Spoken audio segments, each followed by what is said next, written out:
আসসালামু আলাইকুম, welcome to my new channel. আজকে তৈরি করব খুব মজাদার কহি ভাজি। তো আমি কহি ভাজিটা ডিম দিয়ে তৈরি করেছি। চলুন শুরু করা যাক। প্রথমে আমি একটা কহি ধুয়ে কুচি কুচি করে কেটে নিয়েছি। তারপরে আমি পেঁয়াজ কুচি, কাঁচামরিচ, একটা ডিম নিয়েছি।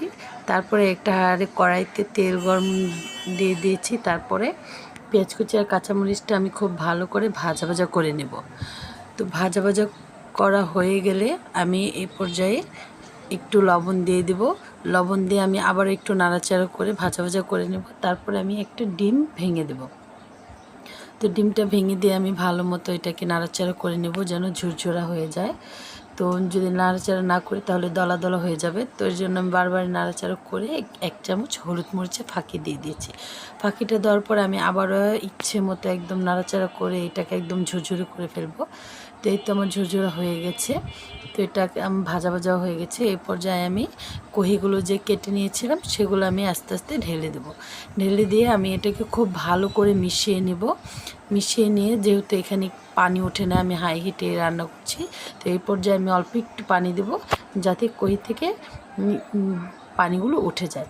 তো তারপরে আমি ঢাকনা দিয়ে ঢেকে দেব। ঢাকনা দিয়ে ঢেকে দিয়ে আমি 1 মিনিট পর খুলে দেব। দেখুন কহির ভিতর থেকে পানিও উঠে এসেছে আর আমার কহিটা পুড়েও যায়নি। তো এখানে হাফ সিদ্ধ হয়ে গেছে। তো এটা আমি আরেকটু সিদ্ধ করব। নাড়াচাড়া দিয়ে আমি আবারও ঢাকনা দিয়ে ঢেকে দেব প্রায় 1 মিনিটের জন্য। তো 1 মিনিট পর আমি আবারও ঢাকনাটা খুলে আবারও ভালো করে নাড়াচাড়া করে নেব। এই পর্যায়ে আমি আর ঢাকনা দিয়ে ঢাকবো না, খুব ভালো করে এটাকে আমি ভাজা ভাজা করে নেব।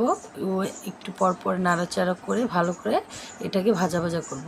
সব শেষে ভাজা ভাজা হয়ে আসলে আমি এখানে টেস্টি সল্ট ইউজ করব। এটা দেওয়াতে এই ভাজিটার স্বাদ আরও দ্বিগুণ বেড়ে যাবে। তো এটা দেওয়ার পর আমি ভালো করে নাড়াচাড়া করে আমি এটাকে নামিয়ে নেব। যদি ভিডিওটি ভালো লাগে অবশ্যই সাবস্ক্রাইব করে পাশে থাকবেন।